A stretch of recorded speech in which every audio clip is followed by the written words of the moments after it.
বঙ্গবন্ধু শেখ মুজিবুর রহমানের ৩২ নম্বর ধানমন্ডির বাড়ি আগেই ভেঙে গুড়িয়ে দেওয়া হয়েছিল। এবার নাকি খবর, এবার বঙ্গবন্ধুর মাজার নাকি ভেঙে ফেলা হবে ছাত্র নেতাদের দ্বারা, এমনটাই খবর প্রকাশিত হয়েছে। এবং সেই খবর পেয়ে তড়িঘড়ি আওয়ামী লীগের নেতা কর্মীরা কার্যত সক্রিয় হয়েছেন এবং পাশাপাশি সাবেক প্রধানমন্ত্রী শেখ হাসিনা নাকি ভারতে বসেই বিভিন্ন রকম নির্দেশনা দিচ্ছেন যে গোপালগঞ্জে আওয়ামী লীগের নেতা কর্মীরা যাতে সতর্ক থাকে, সক্রিয় থাকে।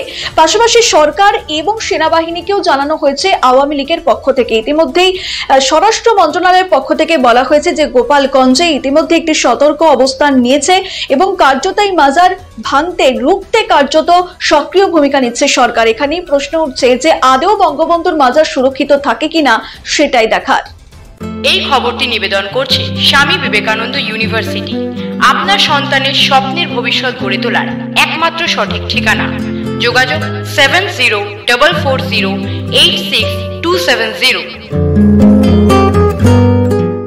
বঙ্গবন্ধু শেখ মুজিবুর রহমানের ধানমন্ডির বাড়ি আগেই ভেঙে গুড়িয়ে দেওয়া হয়েছিল, তবে এবার কি টার্গেট বঙ্গবন্ধুর মাজার?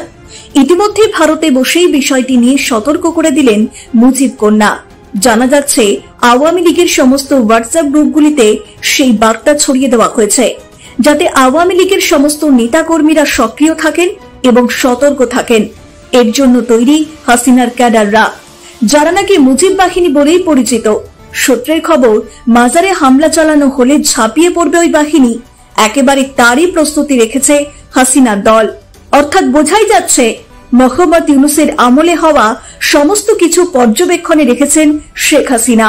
প্রয়োজনে বড় সিদ্ধান্ত নেবেন তিনি। বৈষম্য বিরোধী ছাত্র আন্দোলনের 1 বছর পূর্ণ হয়ে গেল। বর্ষপূর্তিতে গোটা দেশব্যাপী পদযাত্রা শুরু করে হাসিনা।